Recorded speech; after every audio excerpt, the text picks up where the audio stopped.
The Story of Civilization, Volume 2, The Life of Greece, Part 2, by Will Durant. Continued.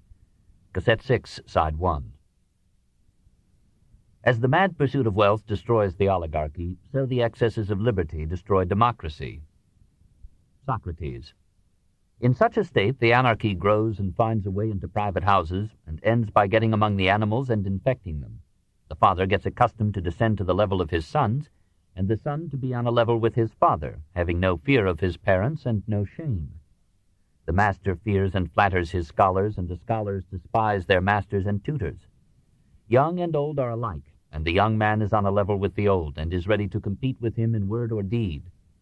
The old men imitate the young.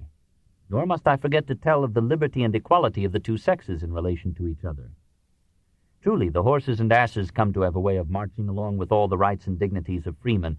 All things are just ready to burst with liberty. Adeimantus. But what is the next step? Socrates. The excessive increase of anything often causes a reaction in the opposite direction. The excess of liberty, whether in states or individuals, seems only to pass into slavery, and the most aggravated form of tyranny arises out of the most extreme form of liberty.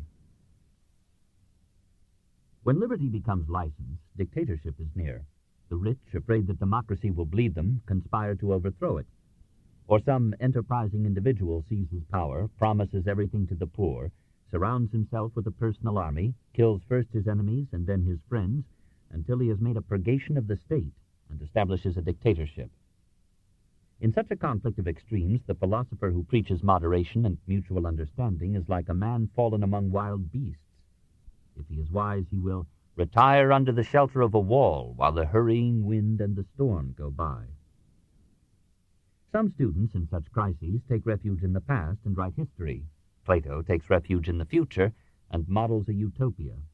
First, he fancies we must find a good king who will let us experiment with his people.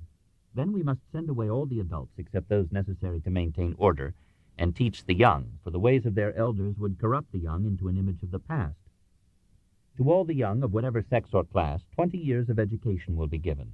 It will include the teaching of myths, not the immoral myths of the old faith, but new myths that may tame the soul into obedience to parents and the state.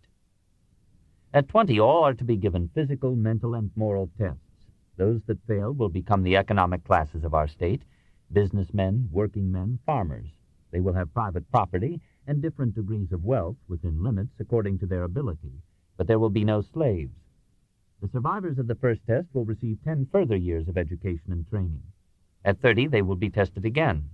Those that fail will become soldiers. They shall have no private property and shall not engage in business, but shall live in a military communism.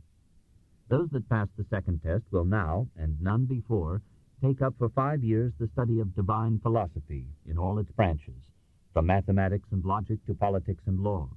At 35, the survivors, with all their theory in their heads, will be flung into the practical world to earn their living and make themselves a place.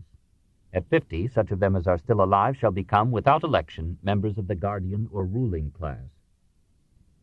They shall have all powers but no possessions. There will be no laws. All cases and issues will be decided by the philosopher kings according to a wisdom untrammeled by precedent. Lest they abuse these powers, they shall have no property, no money, no families, no permanent individual wives. The people will hold the power of the purse, the soldiers the power of the sword. Communism is not democratic, it is aristocratic. The common soul is incapable of it. Only soldiers and philosophers can bear it. As for marriage, it must in all classes be strictly regulated by the guardians as a eugenic sacrament. The best of either sex should be united with the best as often as possible, and the inferior with the inferior. And they are to rear the offspring of one sort of union, but not of the other, for this is the only way of keeping the flock in prime condition. All children are to be brought up by the state and given equal educational opportunity. Classes are not to be hereditary. Girls shall have an equal chance with boys, and no office in the state shall be closed to women because they are women.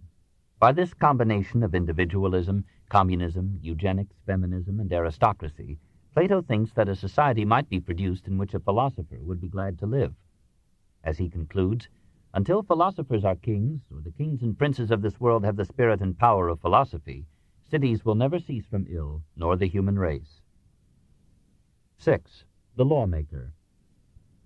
He thought that he had found such a prince in Dionysius II.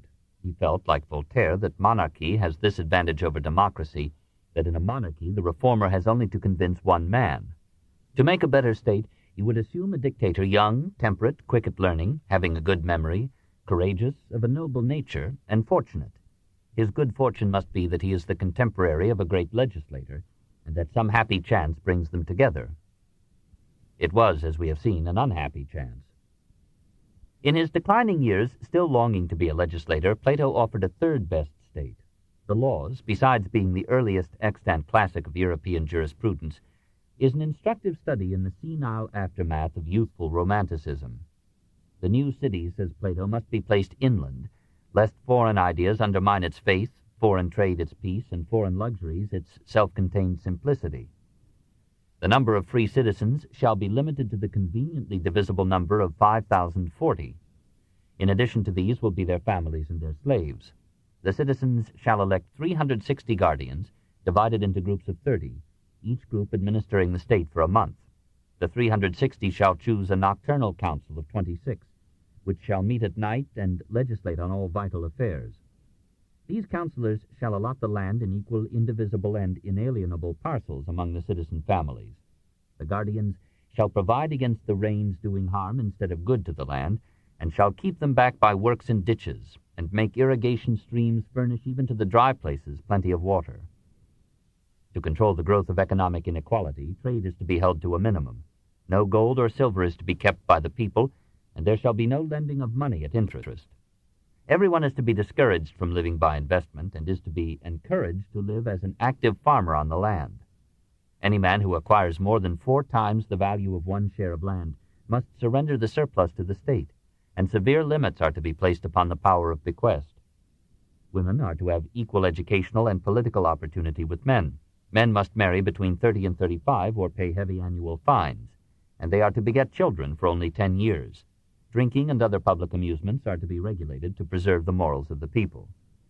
To accomplish all this peaceably, there must be complete state control of education, publication, and other means of forming public opinion and personal character. The highest official in the state is to be the Minister of Education. Authority will replace liberty in education, for the intelligence of children is too undeveloped to excuse us for leaving them to the guidance of their own lives. Literature, science, and the arts are to be under censorship. They will be forbidden to express ideas which the councillors consider hurtful to public morals and piety. Since obedience to parents and the laws can be secured only through supernatural sanctions and aids, the state shall determine what gods are to be worshipped, and how and when. Any citizen who questions this state religion is to be imprisoned. If he persists, he is to be killed. A long life is not always a blessing. It would have been better for Plato to have died before writing this indictment of Socrates, these prolegomena to all future inquisitions.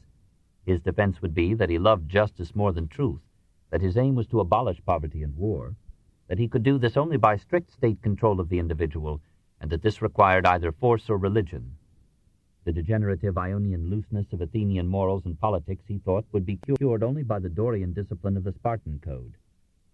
Through all of Plato's thought runs the fear of the abuses of freedom and the conception of philosophy as the policeman of the people and the regulator of the arts. The Laws offers the surrender of a dying Athens that had completely lived to a Sparta that, ever since Lycurgus, had been dead. When Athens' most famous philosopher could find so little to say for freedom, Greece was ripe for a king.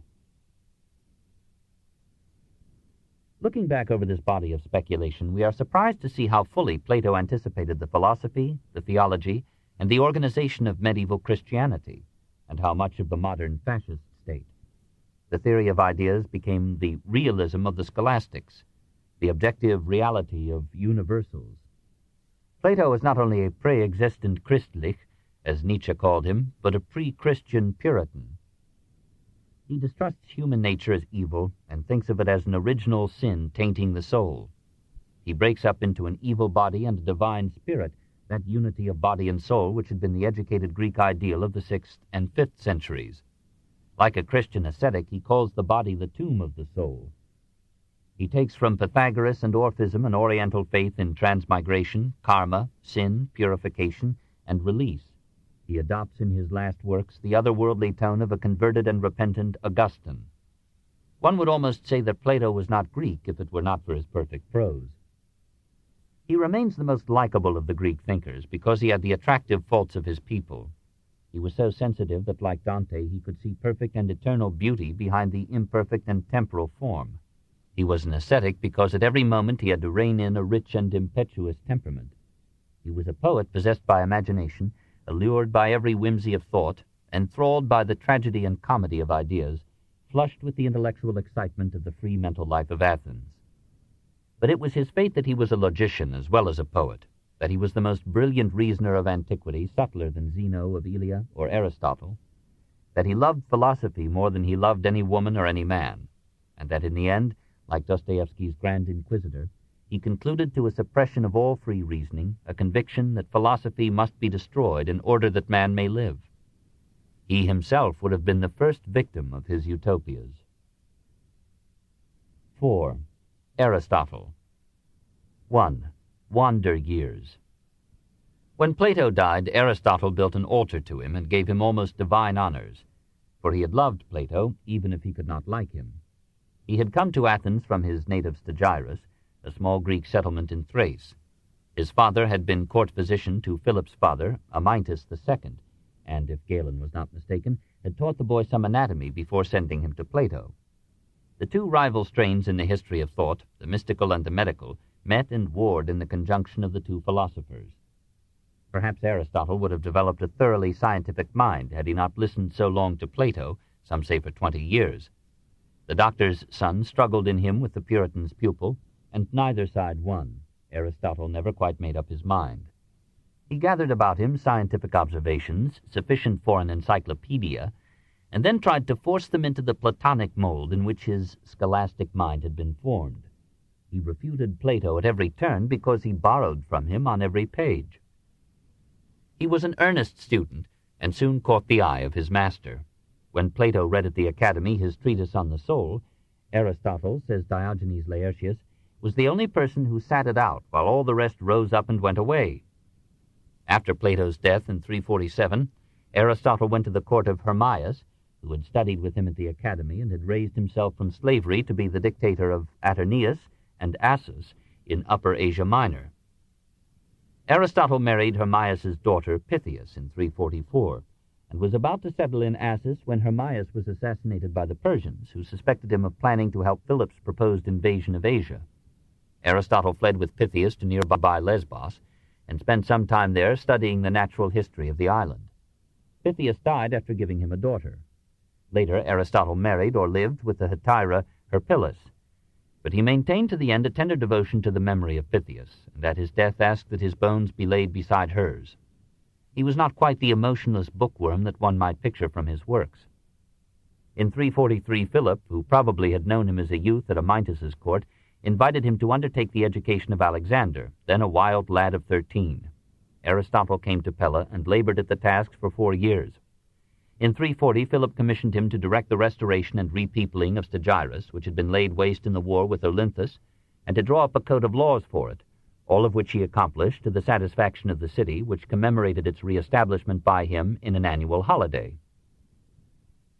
In 334 he returned to Athens, and, probably aided by funds from Alexander, opened a school of rhetoric and philosophy. He chose as its home the most elegant of Athens's gymnasiums, a group of buildings dedicated to Apollo Lycaeus, god of shepherds, surrounded with shady gardens and covered walks. In the morning he taught advanced subjects to regular students. In the afternoon he lectured to a more popular audience, probably on rhetoric, poetry, ethics, and politics. He collected here a large library, a zoological garden, and a museum of natural history. The school came to be called the Lyceum, and the group and its philosophy were named peripatetic from the covered walks, or peripatoi, along which Aristotle liked to move with his students as he discoursed. A sharp rivalry developed between the Lyceum, whose students were mostly of the middle class, the Academy, which drew its membership largely from the aristocracy, and the school of Isocrates, which was frequented chiefly by colonial Greeks. The rivalry was eased in time by the emphasis of Isocrates on rhetoric, of the Academy on mathematics, metaphysics, and politics, and of the Lyceum on natural science. Aristotle set his pupils to gathering and coordinating knowledge in every field. the customs of barbarians, the constitutions of the Greek cities, the chronology of victors in the Pythian games and the Athenian Dionysia, the organs and habits of animals, the character and distribution of plants, and the history of science and philosophy. These researches became a treasury of data upon which he drew, sometimes too confidently, for his varied and innumerable treatises. For the layman he wrote some 27 popular dialogues, which Cicero and Quintilian considered equal to Plato's. It was chiefly by these that he was known in antiquity. These dialogues were among the casualties of the barbarian conquest of Rome. What remains to us is a mass of technical, highly abstract, and inimitably dull works rarely referred to by ancient scholars, and apparently composed in the last 12 years of his life of notes made for his lectures by himself or from his lectures by his pupils. These technical compendiums were not known outside the Lyceum until they were published by Andronicus of Rhodes in the 1st century B.C. 40 of them survive, but Diogenes Laertius mentions 360 more, probably brief monographs. In these ashes of scholarship we must seek the once living thought that in later ages won for Aristotle the title of the philosopher. We must approach him expecting no brilliance like Plato's, and no wit like Diogenes's, but only a rich argosy of knowledge, and such conservative wisdom as befits the friend and pensioner of kings. 2. The scientist. Aristotle has traditionally been considered as primarily a philosopher. Perhaps this is a mistake. Let us, if only for a fresh view, consider him chiefly as a scientist. His curious mind is interested to begin with in the process and technique of reasoning, and so acutely does he analyze these that his organon, or instrument, the name given after his death to his logical treatises, became the textbook of logic for 2,000 years. He longs to think clearly, though he seldom in his extant works succeeds.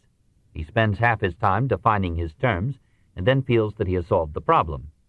Definition itself he defines definitively as the specification of an object or idea by naming the genus or class to which it belongs. Man is an animal, and the specific difference that distinguishes it from all other members of that class. Man is a rational animal.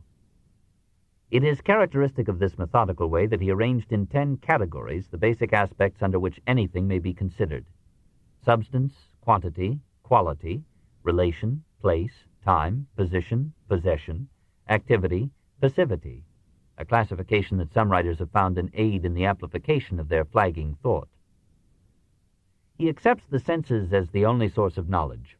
Universals are generalized ideas, not innate but formed from many perceptions of like objects. They are conceptions, not things. He lays down resolutely as the axiom of all logic the principle of contradiction. It is impossible for the same attribute at once to belong and not to belong to the same thing in the same relation. He exposes the fallacies into which sophists fall or lure us. He criticizes his predecessors for having drawn the universe or their theories of it out of their heads instead of devoting themselves to patient observation and experiment. His ideal of deductive reasoning is the syllogism, a trio of propositions of which the third follows necessarily from the others. But he recognizes that a syllogism, to avoid begging the question, must presuppose a wide induction to make its major premise probable.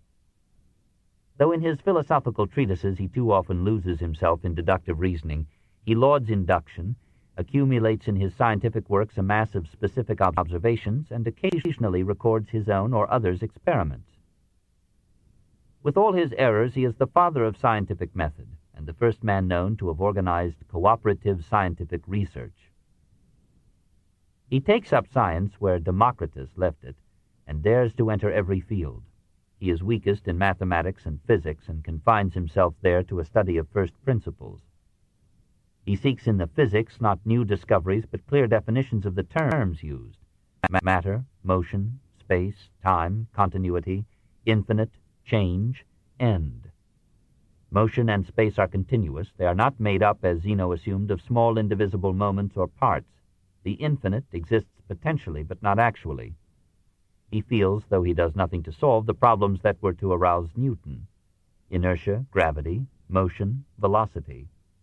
He has some idea of the parallelogram of forces, and states the law of the lever. The moving weight will more easily move the object the farther away it is from the fulcrum. He argues that the heavenly bodies, certainly the earth, are spherical, for only a spherical earth could explain the shape of the moon when it is eclipsed by the intervention of the earth between it and the sun. He has an admirable sense of geological time. Periodically but imperceptibly, he tells us, the sea is replaced by land, and the land by the sea. Countless nations and civilizations have appeared and disappeared, whether through swift catastrophe or slow time. Probably every art and philosophy has been repeatedly developed to the utmost and has perished again. Heat is the chief agent of geological and meteorological changes. He hazards explanations of clouds, fog, dew, frost, rain, snow, hail, wind, thunder, lightning, the rainbow, and meteors.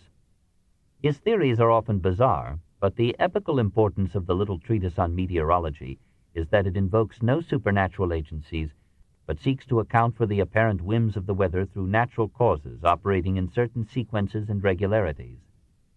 Natural science could go no further until invention gave it instruments of greater scope and precision in observation and measurement. It is in biology that Aristotle is most at home, observes most widely and abundantly, and makes the most mistakes. The consolidation of previous discoveries and the final establishment of this vital science is his supreme achievement. With the help of his pupils, he gathered data on the fauna and flora of the Aegean countries and brought together the first scientific collections of animals and plants. If we may follow Pliny, Alexander gave orders to his hunters, gamekeepers, fishermen, and others to supply Aristotle with whatever species and information he might request. The philosopher apologizes for his interest in lowly things. In all natural objects there lies some marvel, and if anyone despises the contemplation of the lower animals, he must despise himself. He classifies the animal kingdom into anima and anima, blooded and bloodless, approximately corresponding to our vertebrates and invertebrates. He subdivides the bloodless animals into testaceans, crustaceans, mollusks, and insects, the sanguineous into fishes, amphibians, birds, and mammals. He covers an impressively vast and varied field: organs of digestion, excretion, sensation, locomotion, reproduction, and defense, the types and ways of fishes, birds, reptiles, apes, and hundreds of other groups, their pairing seasons and their methods of bearing and rearing their young, the phenomena of puberty, menstruation, conception, pregnancy, abortion, heredity, twins, the habitats and migrations of animals, their parasites and diseases, their modes of sleep and hibernation. He gives an excellent account of the life of the bee. He is full of queer incidental observations, that the blood of oxen coagulates more rapidly than that of most other animals, that some male animals, especially the goat, have been known to give milk, that in both sexes the horse is the most salacious of animals after man. He is particularly interested in the reproductive structures and habits of animals, and marvels at the multiplicity of ways in which nature achieves the continuance of species, preserving the type when she is unable to preserve the individual. In this field his work remained unequaled until the last century. The life of animals moves about two foci, eating and procreation. The female has an organ which must be regarded as an ovary, for it contains that which at first is undifferentiated egg, and which becomes, by differentiation, many eggs. The female element contributes to the embryo material and food.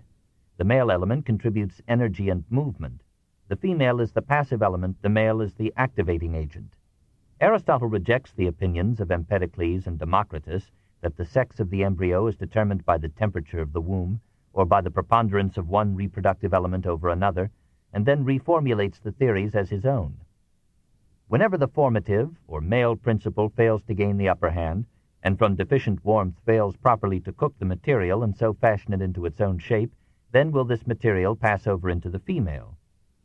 Sometimes, he adds, women bring forth 3 or even 4 children, especially in certain parts of the world. The largest number ever brought forth is 5, and such an occurrence has been witnessed on several occasions. There was once upon a time a woman who had 20 children at 4 births, and most of them grew up. He anticipates many theories of 19th century biology. He believes that the organs and characteristics of the embryo are formed by tiny particles, the gemmules of Darwin's pangenesis, that pass from every part of the adult into the reproductive elements. Like von Baer, he teaches that in the embryo the characters belonging to the genus appear first, those belonging to the species second, those belonging to the individual third. He states a principle on which Herbert Spencer prided himself, that the fertility of organisms, by and large, varies inversely as the complexity of their development. His description of the chick embryo shows him at his best. If you wish, try this experiment. Take 20 or more eggs and let them be incubated by 2 or more hens. Then each day, from the second to that of hatching, remove an egg, break it, and examine it. With the common hen, the embryo becomes first visible after 3 days. The heart appears like a speck of blood, beating and moving as though endowed with life, and from it 2 veins with blood in them pass in a convoluted course, and a membrane carrying bloody fibers from the vein ducts now envelops the yolk. When the egg is 10 days old, the chick and all its parts are distinctly visible. The human embryo, Aristotle believes, develops like the chick. In the same way, the infant lies within its mother's womb, for the nature of the bird can be likened to that of man. His theory of analogous organs enables him to see the animal world as one. A nail is the analog of a claw, a hand of a crab's nipper, a feather of a fish's scale. At times he comes close to a doctrine of evolution. Nature proceeds little by little from things lifeless to animal life in such a way that it is impossible to determine the exact line of demarcation. Thus, next after lifeless things in the upward scale comes the genus of plants, relatively lifeless as compared with animals, but alive as compared with corporeal objects. There is in plants a continuous scale of ascent towards the animal. There are certain objects in the sea concerning which one would be at a loss to determine whether they be animal or vegetable. The sponge is in every respect like a vegetable. Some animals are rooted and perish if detached. In regard to sensibility, some animals give no sign of it, others indicate it obscurely, and so throughout the animal scale there is a graduated differentiation. He considers the ape an intermediate form between man and other viviparous animals. He rejects Empedocles' notion of the natural selection of accidental mutations. There is no fortuity in evolution. The lines of development are determined by the inherent urge of each form, species, and genus to develop itself to the fullest realization of its nature. There is design, but it is less a guidance from without than an inner drive or entelechy by which each thing is drawn to its natural fulfillment. Intermingled with these brilliant suggestions, there are, as might be expected from the hindsight of 23 centuries, errors so numerous and some so gross that we are warranted in suspecting that the zoological works of Aristotle have suffered some admixture of his own notes with those of his students. The history of animals is a mine of mistakes. We learn there that mice die if they drink in summer, that elephants suffer from only 2 diseases, catarrh and flatulence, that all animals but man develop rabies when bitten by a mad dog, that eels are generated spontaneously, that only men have palpitation of the heart, that the yolk of several eggs shaken together collects into the middle, that eggs float in strong brine. Aristotle knows the internal organs of animals better than those of men, for neither he nor Hippocrates seems to have overridden religious taboos and practiced human dissection. He thinks that man has only 8 ribs, that women have fewer teeth than men, that the heart lies higher than the lungs, that the heart and not the brain is the seat of sensation, that the function of the brain is literally to cool the blood. Finally, he, or some ponderous proxy, carries the theory of design to depths that make the judicious smile. It is evident that plants are created for the sake of animals, and animals for the sake of men. Nature has made the buttocks for repose, since quadrupeds can stand without fatigue, but man needs a seat. And yet even this last passage reveals the scientist. The author takes it for granted that man is an animal and seeks natural causes for the anatomical differences between beasts and men. All in all, the history of animals is Aristotle's supreme work and the greatest scientific product of 4th century Greece. Biology waited 20 centuries for its equal. 3. The philosopher. Whether through a sincere piety or through a cautious respect for the opinions of mankind, Aristotle becomes less of a scientist and more of a metaphysician as he turns to the study of man. He defines the soul, or psyche, or vital principle, as the primary entelechy of an organism, that is, the organism's inherent and destined form, its urge and direction of growth. The soul is not something added to or residing in the body, it is coextensive with the body. It is the body itself in its powers of self-nourishment, self-growth, and self-decay. It is the sum of the functions of the organism. It is to the body as vision is to the eye. Nevertheless, this functional aspect is basic. It is the functions that make the structures, the desires that mold the organs, the soul that forms the body. All natural bodies are organs of the soul. The soul has three grades: nutritive, sensitive, and rational. Plants share with animals and men the nutritive soul, the capacity for self-nourishment and internal growth. Animals and men have in addition the sensitive soul, the capacity for sensation. The higher animals, as well as men, have the passive rational soul, the capacity for the simpler forms of intelligence. Man alone has the active rational soul, the capacity to generalize and originate. This last is a part or emanation of that creative and rational power of the universe which is God, and as such it cannot die. But this immortality is impersonal. What survives is the power, not the personality. The individual is a unique and mortal compound of nutritive, sensitive, and rational faculties. He achieves immortality only relatively, through reproduction, and only impersonally through death. Just as the soul is the form of the body, so God is the form or entelechy of the world, its inherent nature, functions, and purposes. All causes at last go back to the first cause uncaused, all motions to the prime mover unmoved. We must assume some origin or beginning for the motion and power in the world, and this source is God. As God is the sum and source of all motion, so he is the sum and goal of all purposes in nature. He is the final as well as the first cause. Everywhere we see things moving to specific ends. The front teeth grow sharp to cut food, the molars grow flat to grind it. The eyelid winks to protect the eye, the pupil expands in the dark to let in more light. The tree sends its roots into the earth, its shoots toward the sun.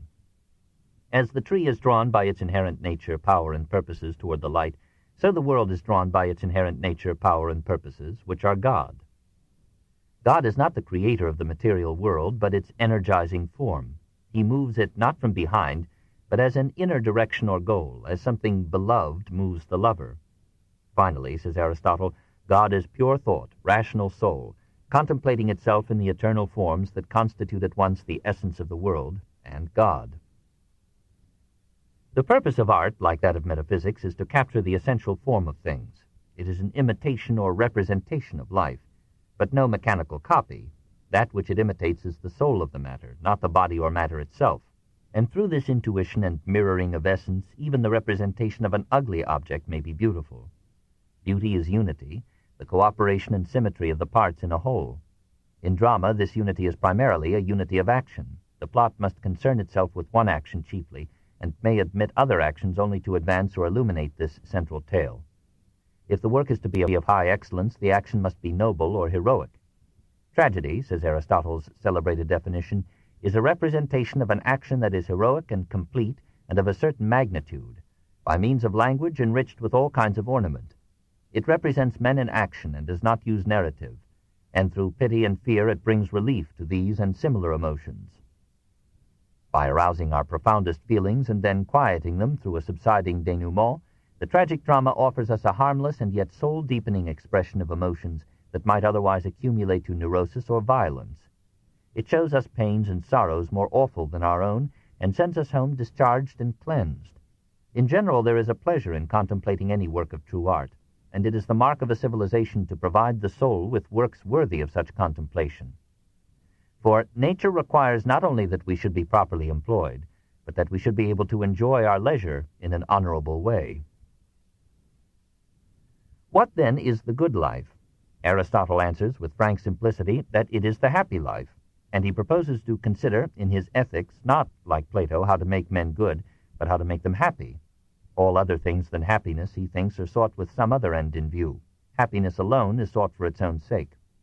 Certain things are necessary to lasting happiness: good birth, good health, good looks, good luck, good reputation, good friends, good money, and goodness. No man can be happy who is absolutely ugly.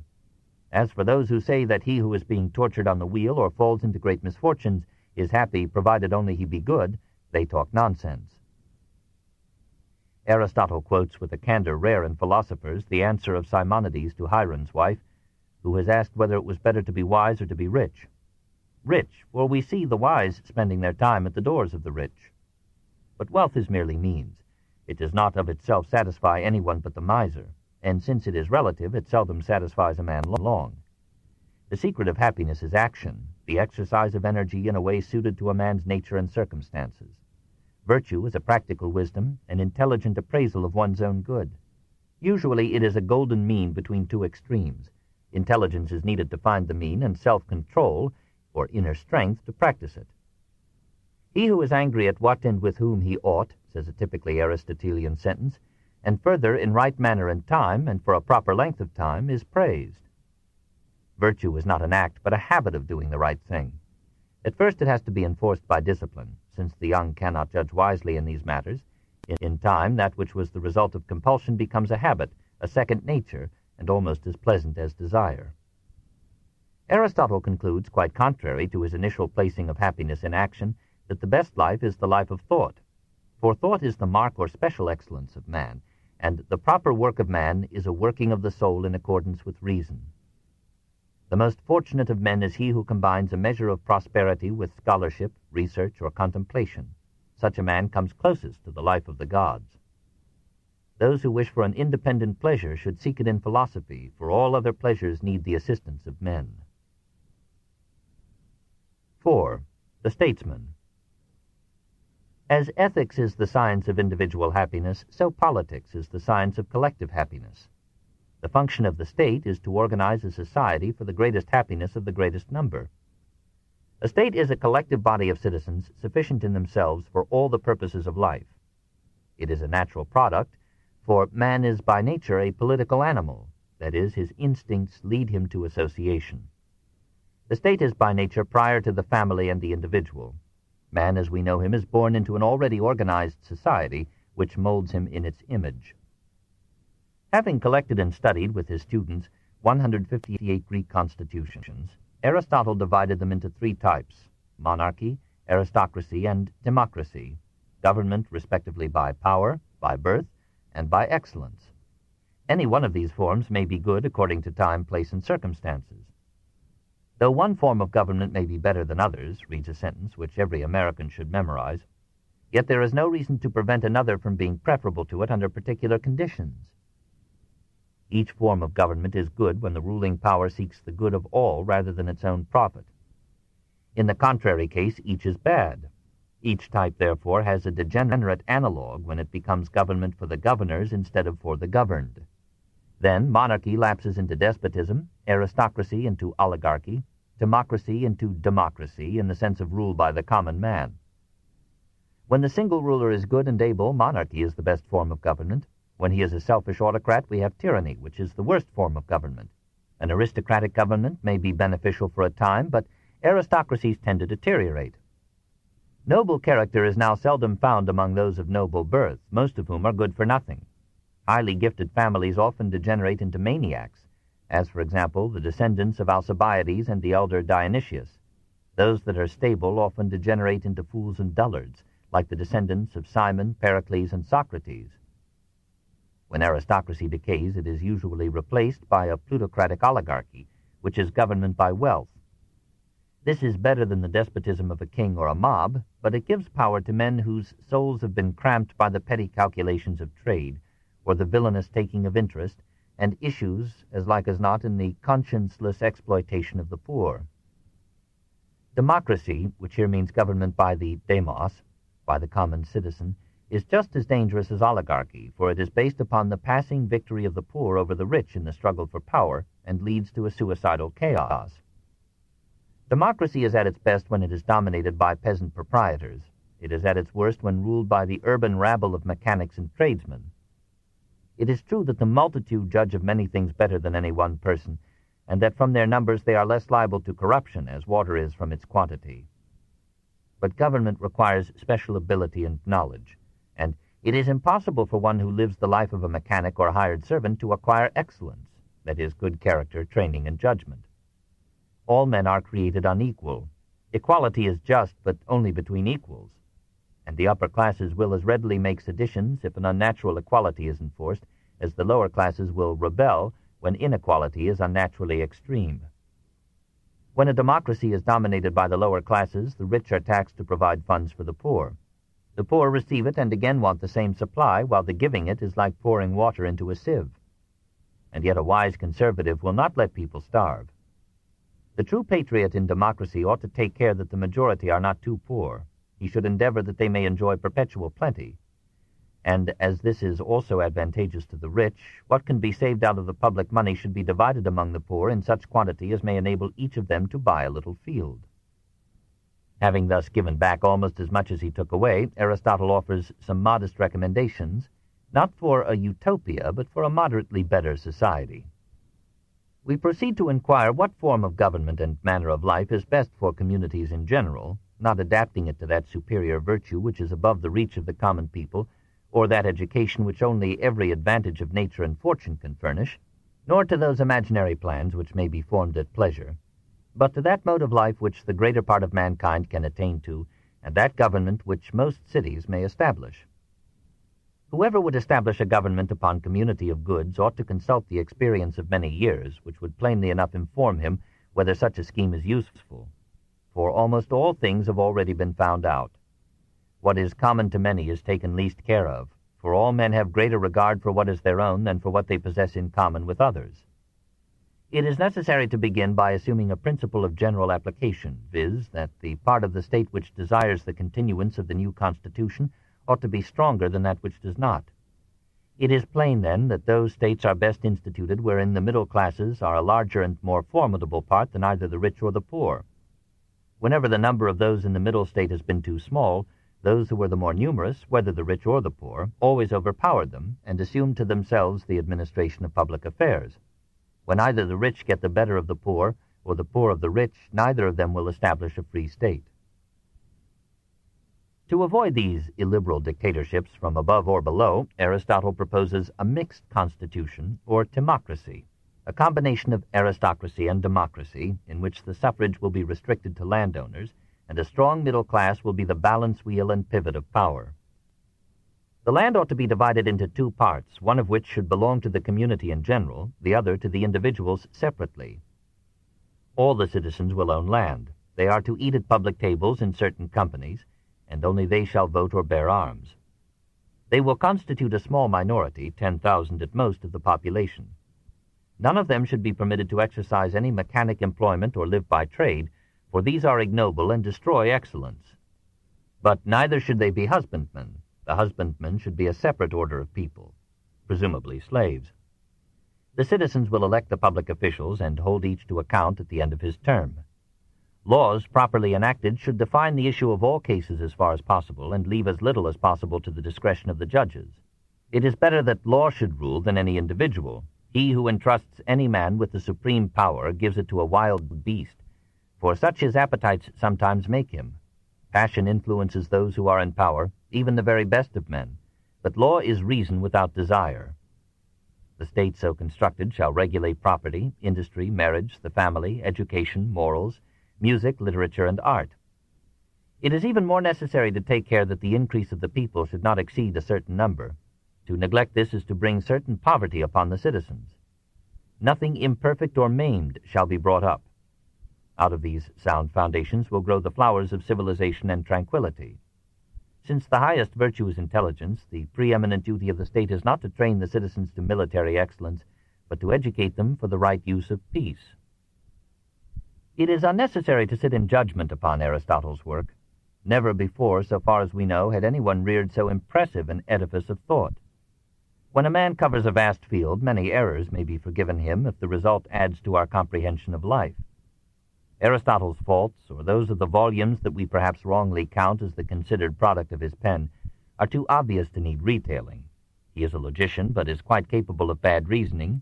He lays down the laws of rhetoric and poetry, but his books are a jungle of disorder, and no breath of imagination stirs their dusty leaves.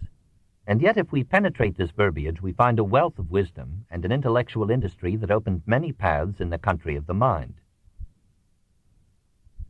This book is continued at this point on the other side of this cassette. Please reverse or turn the cassette over now.